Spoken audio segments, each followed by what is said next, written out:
இயக்குனர் கே பாலச்சந்தர் முதல் இயக்கிய திரைப்படமான 1965 ரிலீஸ் ஆன நீர்க்குமிழி திரைப்படத்தில் சேது கதாபாத்திரத்தில் கதாநாயகராக மறைந்த நடிகர் நாகேஷ் அவர்கள்,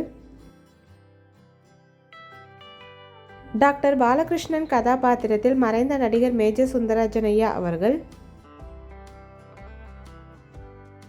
டாக்டர் இந்திரா கதாபாத்திரத்தில் சுந்தரராஜனின் மகளாக நடிகை சௌகா ஜானகி அம்மா அவர்கள் கதாநாயகியாக,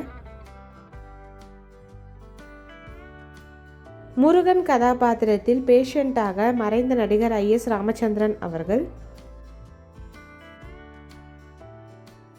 அருண் கதாபாத்திரத்தில் பேஷண்டாக நடிகர் V கோபாலகிருஷ்ணன் ஐயா அவர்கள்,